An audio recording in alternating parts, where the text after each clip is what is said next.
예수님 이름으로 기도합니다. 아멘. 요한계시록에 나타난 재앙의 흐름은 크게 세 종류의 큰 환란으로 나타납니다. 그 첫째가 7인의 재앙이요, 둘째가 7 나팔의 재앙이요, 셋째가 7 대접의 재앙이 6장에서 18장까지 계속됩니다. 보좌에 앉으신 하나님으로부터 어린 양 예수님이 받으신 임봉한 책의 내용이 그렇습니다. 이것은 종말 시대에 나타날 세계사의 진행을 보여주고 있는 장면입니다. 어린 양 예수님이 7인으로 봉한 책에서 그 인을 하나씩 떼기 시작합니다. 7인이 차례로 떼어지면서 하나님의 공의로운 심판이 온 세상에 집행이 됩니다. 이는 내 생물과 모든 성도들이 바라고 기도했던 것이요, 만만천천의 천사들이 소망했던 것이요, 피조세계의 온 만물들이 희망하던 것이었습니다. 첫째 인을 떼시자 많은 사람이 내 이름으로 와서 이르되 나는 그리스도라 하여 많은 사람을 미혹하리라 라는 미혹의 재앙입니다. 이 미혹의 영이 백마를 탄 자와 같이 광명한 천사로 가장을 하여서 손에는 활을 들고 또 다른 손에는 면류관을 받아서 이기고 또 이기려고 합니다.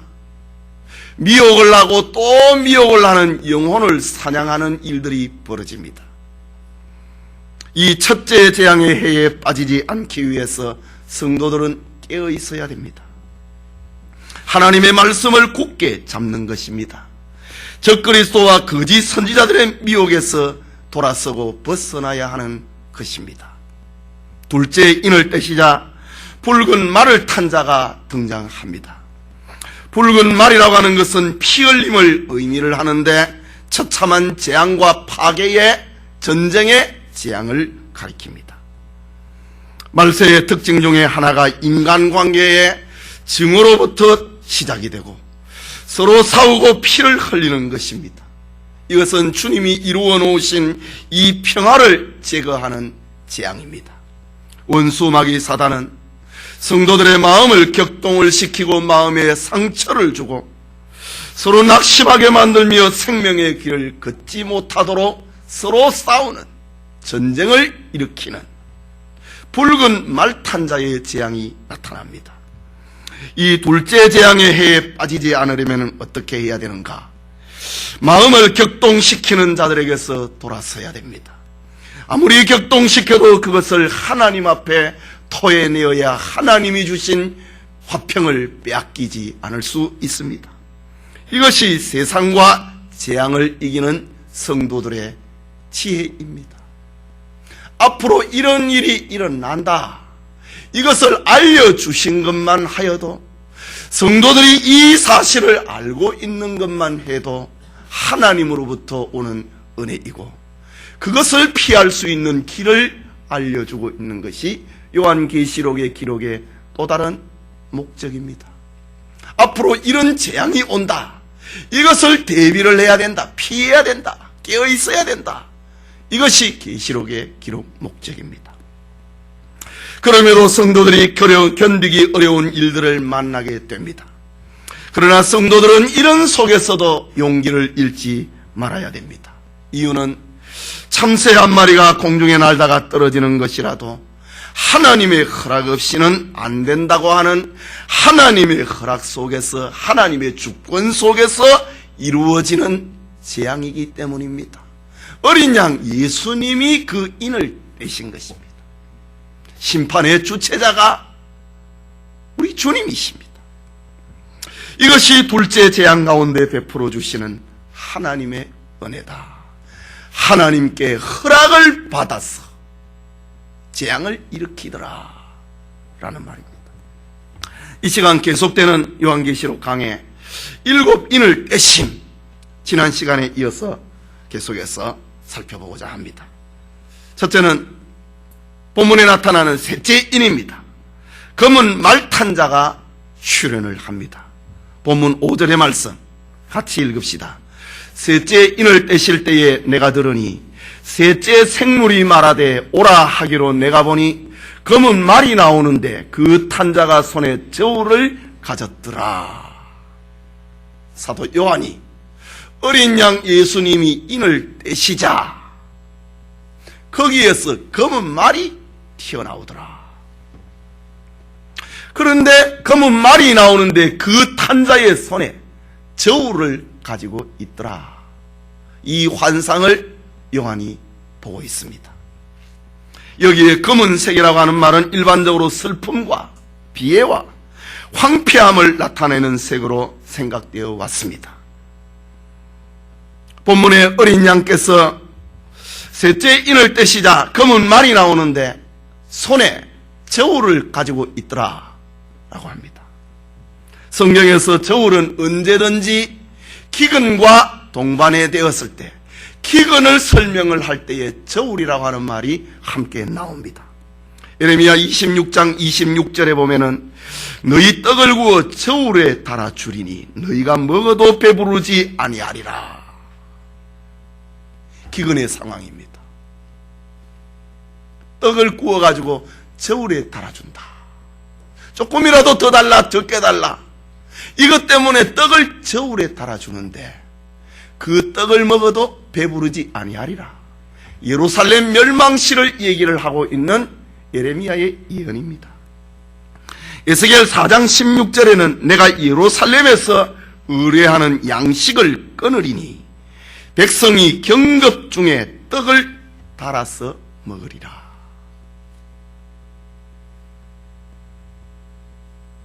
떡을 주는 사람은 적게 주려고 하고 떡을 달라고 하는 사람은 더 달라고 하니까, 배고프다고 더 달라고 하니까, 떡은 제한이 되어 있으니까 떡을 저울에 달아가지고 주더라. 기근의 상황을 말합니다. 풍요로울 때는 덤으로 주지만 양식이 없으면은 그 시비를 가리기 위해서 저울에 떡을 달아서 먹는다. 요즘 우리의 표현 같으면은 밥을 먹는데 밥그릇을 저울에 달아갖고 먹는다. 이 재앙입니다.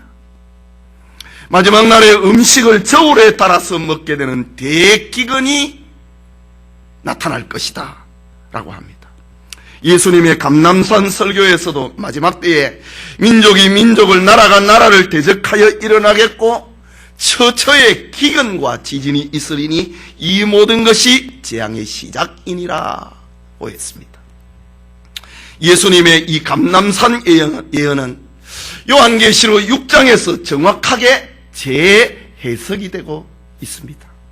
구체적으로 해석이 됩니다. 기근의 상황을 해석을 하고 있습니다. 하나님은 이 땅에 이른 비와 늦은 비를 주셨습니다. 태양을 주셔서 만물을 소성케 만들었습니다. 모든 여건을 마련하여서 인간으로 하여금 풍족한 삶을 살도록 해주셨습니다.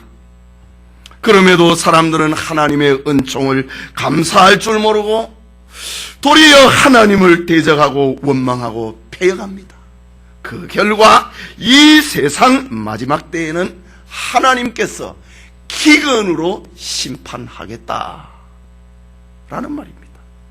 저 아브라함의 시대에 에덴 동산과 같이 기름진 땅을 받은 소돔과 고모라가 그 땅의 그 성의 사람들은 감사를 몰랐습니다. 재물의 풍성함을 선용하지 못하고 도리어 욕되게 사용했습니다. 참으시던 하나님은 범죄한 그 성과 그 성의 사람들을 유황불로 불살라 버렸습니다.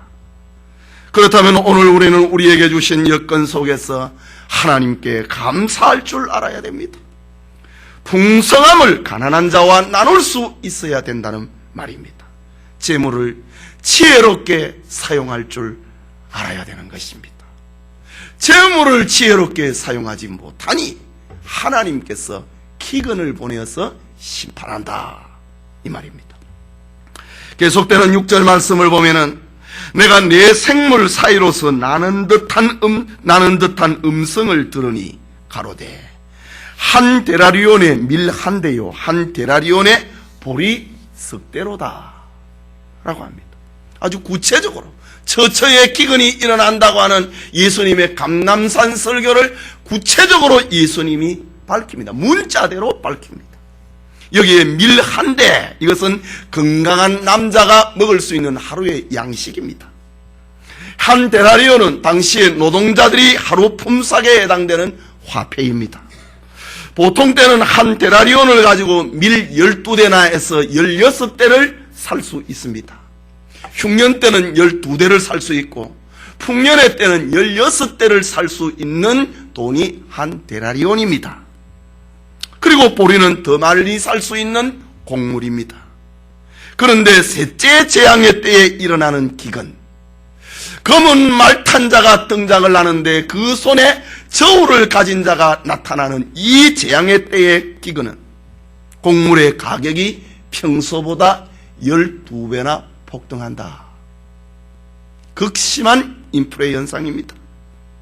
이때에 가난한 사람은 곡식을 살 수가 없을 것입니다. 2차 세계대전 당시에 독일군에 의해서 포위를 당한 소련의 레닌그라드에서는 노동자의 하루 품삯이 겨우 한 끼의 빵값밖에 되지 아니했다고 하는 그런 전쟁 보고서가 나옵니다. 말세에 일어날 대환란기에는 이 같은 일들이 세계에 보편적으로 일어나게 될 것이다. 일반 우리가 먹을 수 있는 그 곡물 12배나 폭등하게 될 것이다. 예수님의 예언입니다. 물론 기근은 역사상 수없이 반복되어 왔습니다. 그러나 예수님의 재림이 가까울수록 더욱 심각해진다고 하는 말입니다. 주님은 세상 끝날의 징조 가운데서 처처해서 이런 기근이 일어날 것이다. 세계적인 기근을 말씀하고 있습니다. 오늘날 우리는 과학 문명이 발달했기 때문에, 통신혁명이 일어났기 때문에 세상 끝날의 징조를 이해를 하는데 별로 어렵지가 않습니다. 지금도 신문이나 인터넷을 검색을 하면은 앞으로 일어날 식량난이 어떻게 될 것이라고 하는 것에 대해서는 이미 사이버 공간에서 포화 상태에 이르릅니다. 재림이 가까울수록 식량 문제는 심각하게 대두될 것이라는 말입니다. 월드 백과사전의 역사적인 자료를 보면은 1870년에 인도 남부에서 500만 명이 기근으로 죽었다는 기록이 나옵니다. 중국에서는 900만 이상이 죽었다고 19세기 후반의 역사가 그렇게 기록합니다. 20세기로 들어오면서 기근의 정도는 더 심해집니다. 1900년 29년과 30년에 중국의 황허강의 홍수로 인한 기근은 200만 명을 죽게 만들었고 2차 세계대전 후에는 150만 명이 기근으로 죽었습니다. 1960년대 이후부터 지금까지 아프리카에 있는 사하라 사막의 남부 지역에서는 그 기근으로 인하여서 죽은 사람의 수는 지금도 헤아릴 수가 없습니다.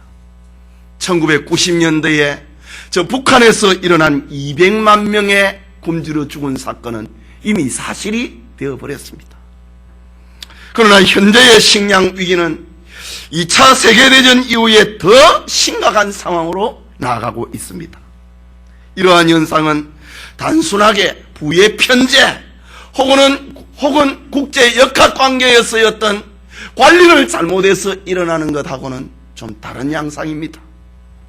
종말 시대에 일어날 대재앙이다. 사람이 어쩔 수 없는 대재앙이 일어나게 된다라고 합니다. 이러한 기근은 인구의 폭발하고도 직결되고 있습니다. 18세기 이전의 세계 인구에 대해서는 정확하게 알려진 바가 없습니다. 남아있는 통계 자료와 고고학적 자료에 의하면 서기 1000년에는 세계의 인구가 2억 6,500만 명으로 추정합니다. 서기 1000년에 이 지구상의 인구가 2억 6,500만 명이었습니다. 그 이후로 500년이 지나고 난 다음에 지구촌의 인구는 4억 2,500만 명이었습니다.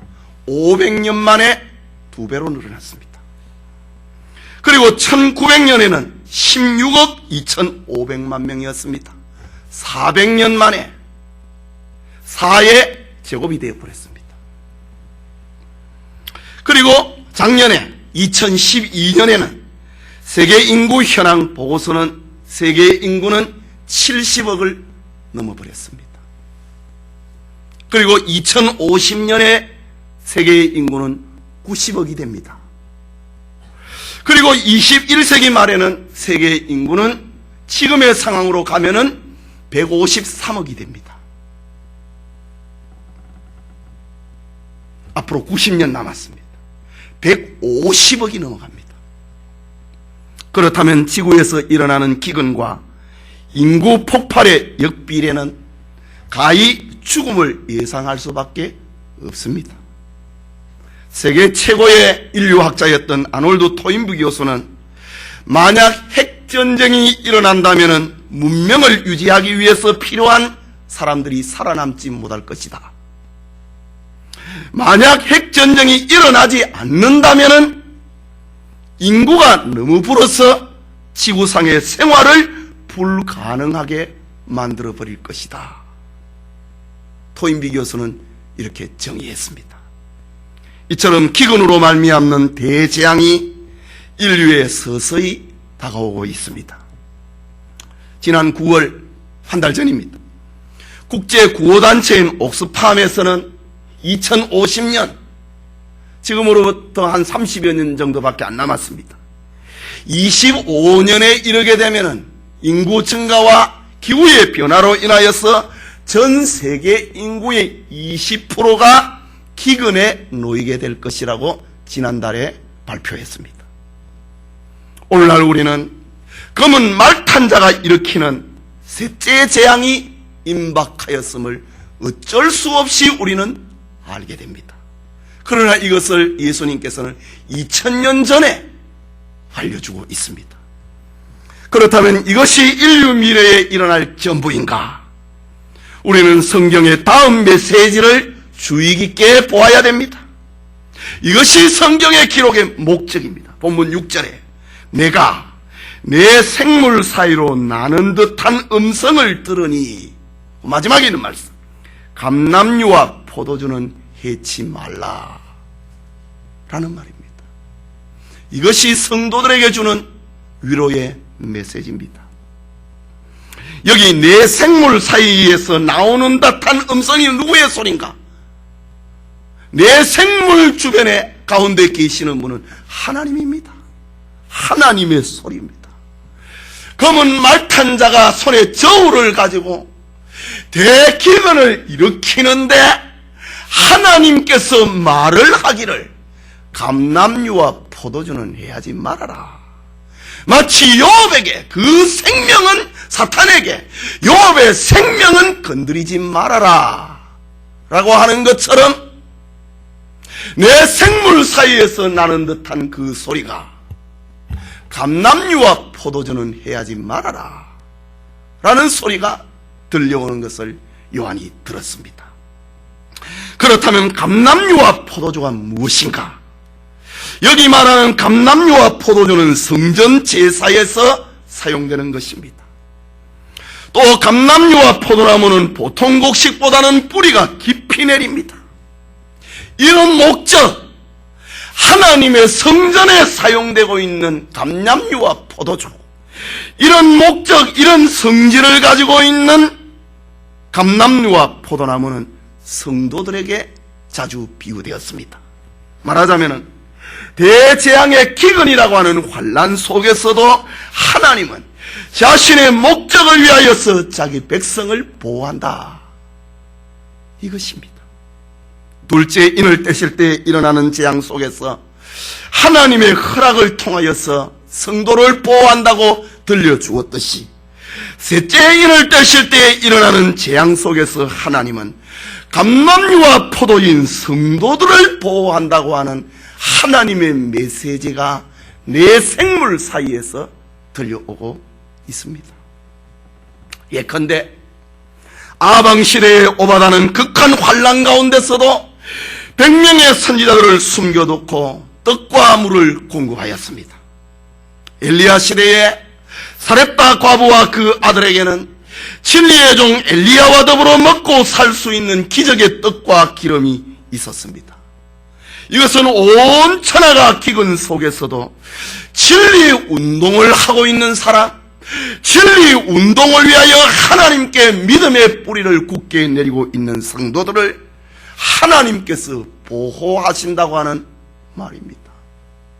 이 대재앙의 기근에 성도들이 다 죽어버린다면 남은 역사의 존재 의미가 없는 것입니다.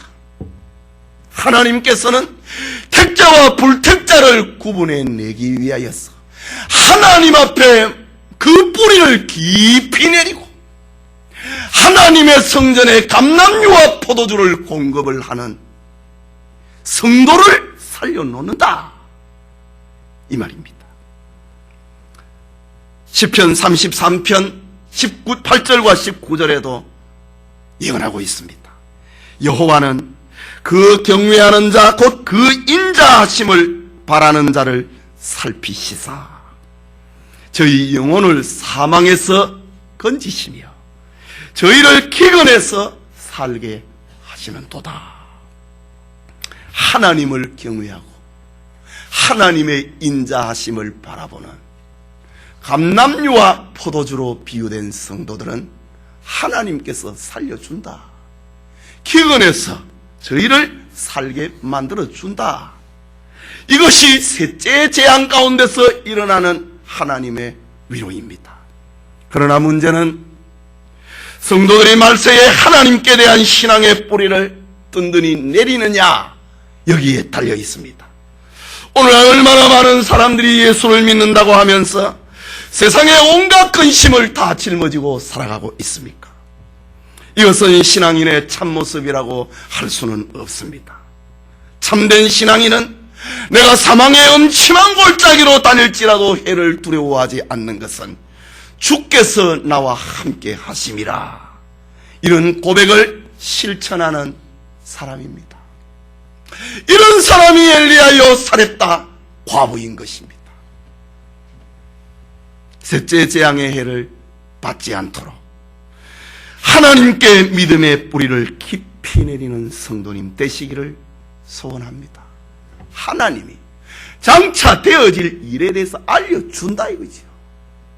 알고 있다, 그러니까 대비를 하라, 이 말입니다.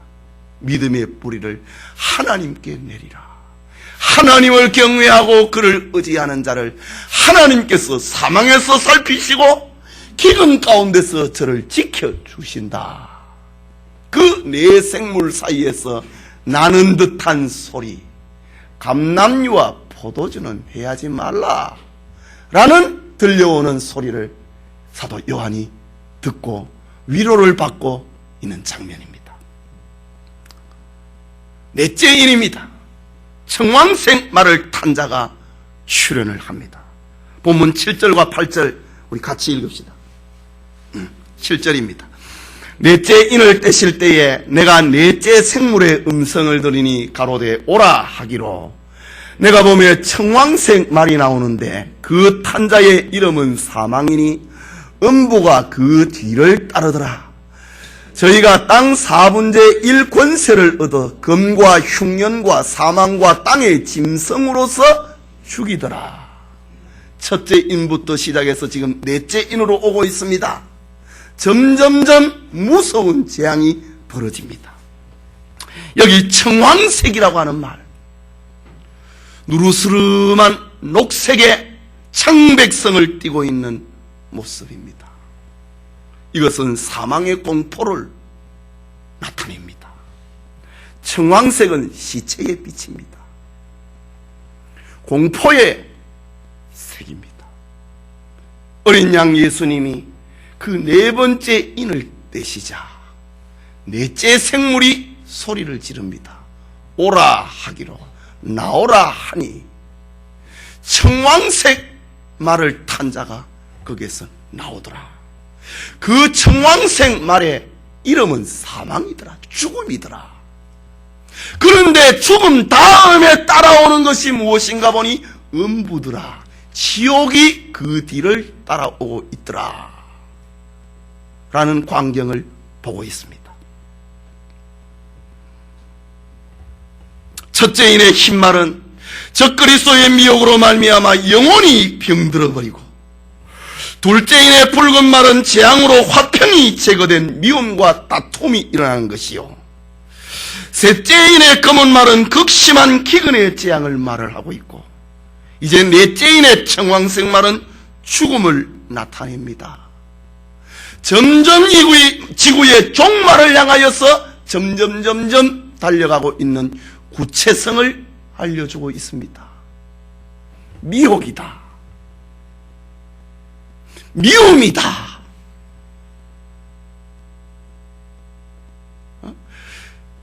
기근이다, 이제는 아예 죽음이다. 점점점 구체화되고 있습니다. 특히 오늘 본문에 청황색 말을 탄 자의 이름을 가리켜 사망이라고 말을 합니다. 아예 죽음이라고 하는 이름을 가지고 말이 나온다. 그리고 그 뒤에는 음부가 따라오더라. 죽었느냐? 음부에 집어넣는다. 죽었느냐? 음부에, 지옥에 집어넣는 이런 광경을 요한이 보았다 라는 말입니다. 사망과 음부는 갈라놓을 수 없는 것입니다. 이것은 동무입니다. 아담의 범죄 이후에 오늘날까지 예수 그리스도의 보혈의 은총을 받지 못한 모든 사람들은 죽었느냐? 지옥이다. 죽었느냐? 지옥이다. 죽으면 지옥이 닿는다. 사망의 권세에서, 지옥의 권세에서 건질 자가 없는 것입니다. 물론 예수님을 고백하는 자들도 죽음의 맛을 보는 것은 어쩔 수 없는 것입니다. 그러나 어린 양 예수님이 넷째 인을 떼시자 청황색 말을 탄 자의 등장으로 땅의 4분의 1이 죽더라. 지금의 지구촌의 인구가 70억이 넘었습니다. 71억이 됩니다. 땅의 4분의 1이 죽는다. 약 17억 명이 죽는 일이 벌어진다. 예수님의 말씀입니다. 대재앙입니다. 우리는 여기서 세상 끝에 일어날 재앙의 참혹성을 보여줍니다. 물론 이 뒤에 나타나는 나팔재앙은 4분의 1이 아니고 땅 3분의 1이 죽는 나팔재앙에서 나타납니다. 마지막에 대접재앙에는 3분의 1이 아니고 땅에 있는 모든 것이 죽어버린다. 하늘과 땅도 간데 없더라. 다 죽어버렸다. 그러나 마지막 대재앙의 그 구체와 점진성을 보여주면서 먼저 지금 7 재앙 가운데서 4분의 1이 죽는 광경을 먼저 보여주고 있습니다. 지구촌에 4분의 1이 죽는다. 결코 가벼운 재앙이 아닙니다. 인류의 미래는 이렇게 암담한 것입니다. 전면적인 환란이 예고된 가운데 인류는 멸망을 향하여 달려가는 것입니다. 그러나 사람들은 이것을 생각하려고 하지 않습니다. 베드로전서에 보면은 노아의 홍수의 사건을 사람들이 생각을 안 하더라.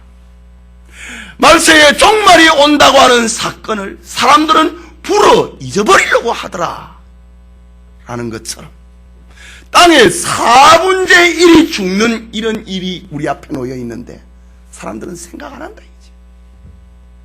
그러나 신자들은 기억을 해야 됩니다. 이런 사실을 알았던 사도들이 그토록 급박하게 자기 목숨을 던져서라도 복음을 증거했던 이유가 바로 여기에 있습니다.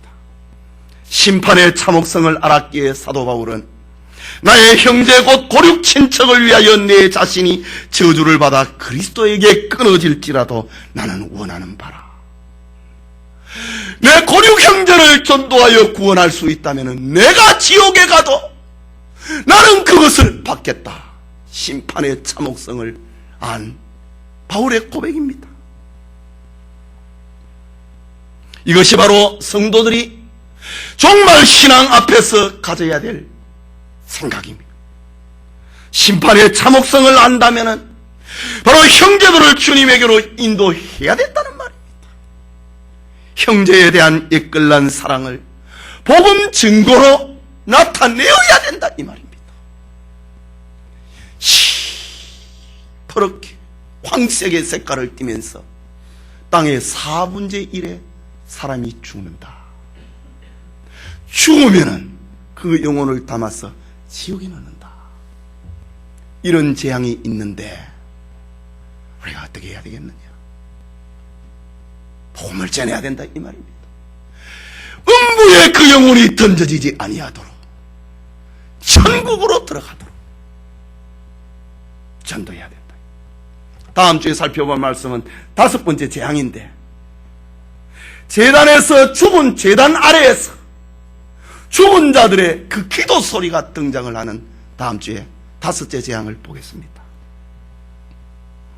계속해서 본문을 보면은 청황색 말을 탄 자는 4가지의 기구를 가지고 사람을 죽입니다. 8절을 봅시다. 8절 후반부에 보면은 저희가 땅 4분의 1의 권세를 얻어 금과 흉년과 사망과 땅의 짐승으로 땅 4분의 1을 죽인다. 제가 지금 공상 소설을 지금 얘기하는 거 아닙니다. 반드시 속히 될 일이라고 계시록 1장에서 말을 했습니다. 이 4가지의 재난은 이미 에스겔서 14장 21절에도 기록이 되어 있습니다. 주 여호와께서 가라사대 내가 나의 4가지 중한 벌 곧 칼과 기근과 사나운 짐승과 온역을 예루살렘에 함께 내려 사람과 짐승을 그 중에서 끊으리니 해가 더욱 심하지 않겠느냐. 신구약 성경은 전부 다 가는 길이 하나입니다. 구약 성경을 가지고 신약을 말해주고 있고 성경을 가지고 마지막 종말을 예언을 해주고 있습니다. 모든 선지자들이 예언하고 있는 길은 하나입니다. 그렇다면은 청황색 말을 탄 자가 4분의 1의 땅의 4분의 1을 죽이는 이런 권세를 받았는데, 그가 이 4가지 기구를 들고 있는데 그 기구가 무엇인가? 첫째는 금이라고 했습니다. 금은 전쟁의 재난을 말합니다. 전쟁은 그것이 국지전이든 세계전이든 간에 사람을 죽이는 것입니다. 특히 최후의 전쟁인 아마겟돈 전쟁은 이전까지 경험해보지 못한 전쟁으로 인류의 멸망으로 몰아넣고 말 것입니다. 마지막 7번째 대적재앙에 나오면은 아마겟돈 전쟁이 나옵니다. 그 끝장내 버린다 이거지. 그러나 아직은 끝이 아닙니다. 환란의 시작이라고 예수님이 말씀하고 있습니다. 둘째의 재난은 흉년입니다. 기근입니다. 이것은 셋째 인을 떼실 때에 나타난 것과 같은 이런 흉년, 기근이 또다시 일어나는 것을 보았다라는 말입니다. 일반적으로 전쟁 뒤에는 배고픔이 따라옵니다. 전쟁으로 인하여서 파괴가 되어오면 가난이 따라오는 겁니다. 전쟁에 살아남았다 해도 굶주림에 견디지 못해서 죽는 이들이 일어납니다. 이런 일들이 청황색 말을 탄 자가 4가지 중에 기근 흉년이라고 하는 것을 가지고 있더라 라고 합니다. 또 하나는 죽음입니다. 이 죽음은 헬라어로 사나토스라고 하는 말인데, 이 말은 전염병으로 인해서 죽는 죽음을 주로 가리키는 말입니다. 전쟁과 기근 뒤에는 전염병이 따라오는 것은 가는 코스입니다. 시체를 거두는 자가 없으니 전염병이 일어납니다. 이미 공식화되어져 버린 사건입니다. 넷째는 땅의 짐승, 곧 사람을 해치는 살아온 맹수를 청황색 말을 탄 자가 들고 그것으로 땅 4분의 1을 죽이는 데 사용하더라 라고 합니다. 고대의 전쟁은 무서운 맹수를 풀어서 사람을 죽이기도 했습니다. 그러나 현대의 전쟁에서는 맹수를 가지고 전쟁하는 일은 별로 없습니다. 그러나 오늘의 사람들에게는 또 다른 짐승을 가지고 있습니다. 그것은 세균이라고 하는 짐승입니다. 무서운 균을 병 같은 데서 번식을 해가지고 공중에 띄워버립니다. 무서운 균을 상수원에 던져 넣어버립니다. 그러면 그 공기를 마시는 사람, 그 물을 먹는 사람은 다 죽는다 이지. 싸나운 짐승입니다. 앞으로 땅에 짐승으로 찾아오는 재앙은 어떤 양태로 사람을 죽일는지는 우리는 상상을 초월을 합니다. 그러나 요한은 보았다. 검으로 사람을 죽이고 흉년으로 청황색 말을 탄 자가 사람을 죽이고 또 전염병으로 사람을 죽이고 또 사나운 짐승으로 사람을 죽이는 그것을 보았다 라고 합니다. 그런데 청황색 말을 탄 자의 재앙은 이렇게 4분의 1의 인구의 4분의 1을 죽인다고 했습니다. 우리는 하나의 연결고리로 되어 있는 4가지 재앙을 통하여서 전쟁이다, 그 다음에 기근이다, 하나의 연결된 고리입니다. 그 다음에 전염병이다, 그 다음에 사나운 짐승이다. 연결고리로 되어 있는 이것을 통해서 심판의 철저함을 보여주고 있습니다. 하늘에 올라가도 땅 아래 들어가도 바다 속에 들어가도 찾아낸다는 말입니다. 금의 재앙을 피한 자 기근의 재앙을 만나게 될 것이고, 기근의 재앙을 피한 자 전염병의 재앙을 만나게 될 것이고, 그 재앙에서 피한 자 사나운 짐승의 재앙을 받아서 이 지구촌의 4분의 1이 죽는다. 하나님의 심판은 적당히 얼버무리고 어물쩍 넘어가는 심판이 아니라는 말입니다.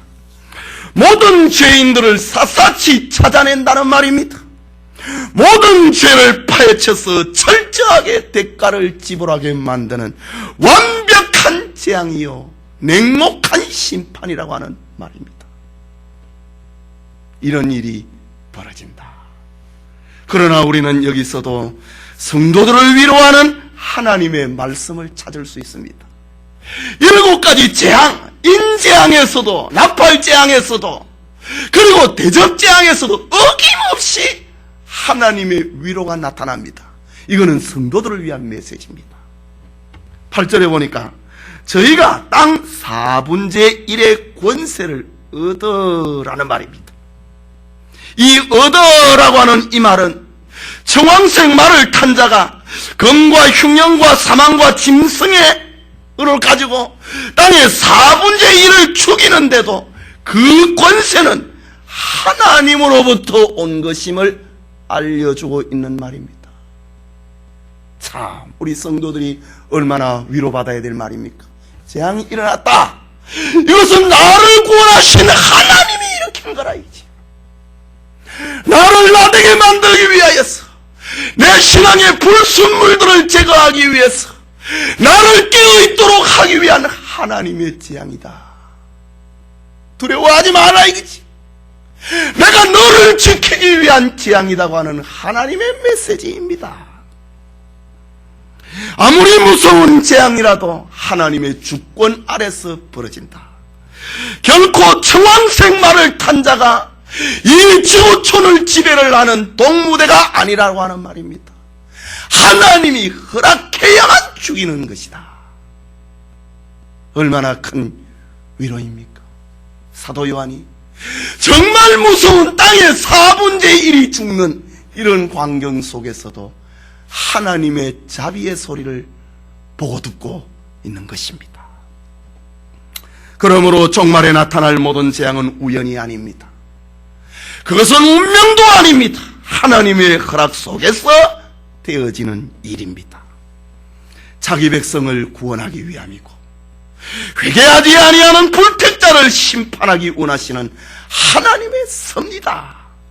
하나님의 허락 없이는 한 마리의 참새도 떨어질 수 없는 것. 앞으로 일어날 대재앙의 사건입니다.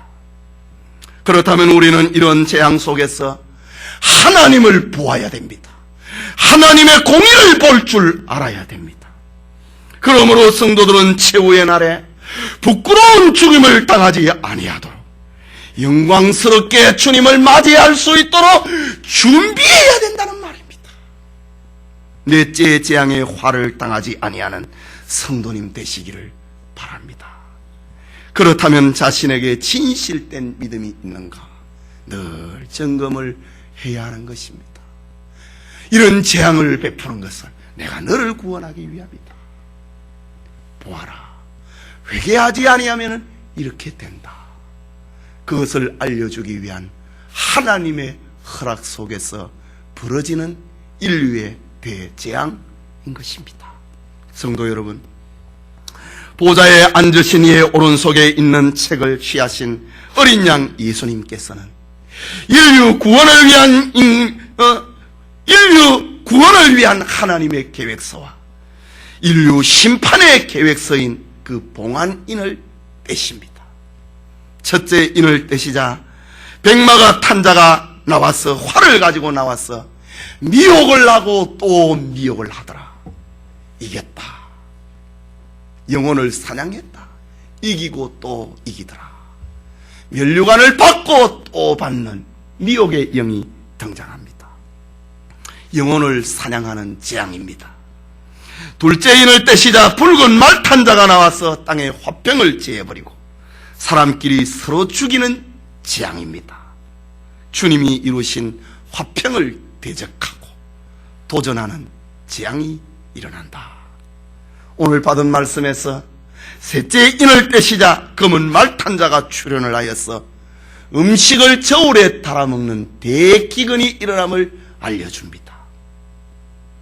그러나 그 가운데서도 성도들을 보호하시는 하나님의 은혜가 나타납니다. 그것은 하나님께 믿음의 뿌리를 내린 감람유와 포도주는 해하지 말라고 하는 은총입니다. 재앙은 성도를 지켜내기 위해서 하나님의 자녀를 자녀되도록 만들기 위한 것이기 때문에 감람유와 포도주는 해하지 말라. 적을 죽여서 이 사람이 깨달아야 된다. 이것이 셋째 재앙의 목적입니다. 이 재앙의 해를 받지 않아야 됩니다. 넷째 인을 떼시자 청황색 말을 탄 자가 출현해서 검을 가지고 전쟁을 가지고 흉년을 가지고 죽음이라고 하는 전염병을 가지고 땅에 짐승을 동원을 해서 땅 4분의 1을 죽여가지고 그 죽은 자를 지옥에 넣는 환상을 보았습니다. 이 재앙에 쓰러지는 자는 죽음이요 음부 곧 지옥입니다. 그러나 이 중에서도 하나님의 자비가 나타납니다. 청황색 말을 탄 자가 땅을 해하는 권세를 하나님으로부터 허락받는 것입니다. 이것이 성도들의 소망입니다. 이 넷째 재앙에 쓰러지지 않는 성도들이 되어야 합니다. 예수님께서는 감람산 설교, 앞으로 인류의 대재앙이 다가온다고 하는 감람산 설교를 하기 전에 예루살렘을 쳐다보면서 우신 장면이 생각납니다. 마태복음 23장 35절에 그러므로 의인 아벨의 피로부터 성전과 제단 사이에서 너희가 죽인 바가랴의 아들 스가랴의 피까지 땅 위에서 흘린 의로운 피가 다 너희에게로 돌아가리라. 심판의 대상이 누구란 말입니까? 악인들이라는 말입니다. 37절에는 예루살렘아 예루살렘아 선지자들을 죽이고 네게 파송된 자를 돌로 치는 자여 암탉이 그 새끼를 날개 아래 모음같이 내가 내 자녀를 모으려고 한 일이 몇 번이냐. 그러나 너희가 원치 아니했도다. 심판을 받는 예루살렘의 모습은 종말을 앞에 둔 오늘의 사람들을 향한 주님의 말씀입니다. 재앙이 일어나는 걸 보고도 깨닫지 못한다 이거죠. 아, 그 우연이다. 재수 없어서 죽었지. 그렇게 생각을 한다.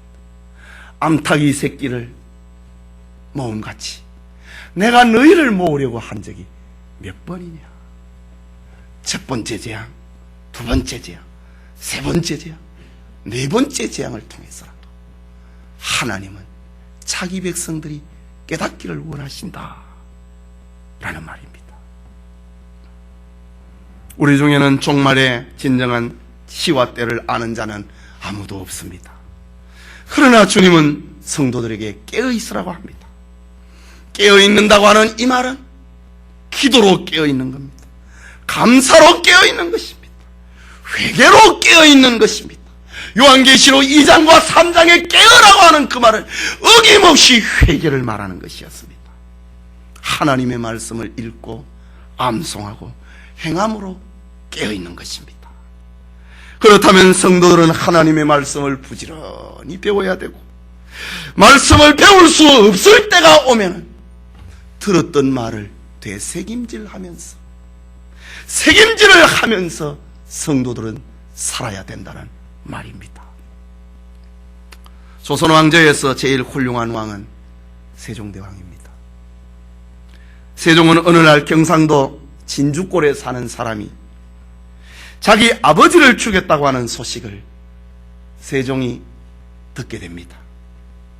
이때의 대왕은 몹시 괴로워하는 표정으로 신하들이 모여있는 자리에서 눈물을 흘리면서 옛날 중국에 요임금이 있을 때에 백성들이 임금의 마음씨를 본받아서 살았다고 했는데, 내가 임금으로 있는 오늘날 아버지를 죽인 백성이 있다 하니 나의 덕이 부족한 모양이로구나 하면서 세종은 3일 동안을 식음을 전폐했다고 하는 그런 기록이 나옵니다.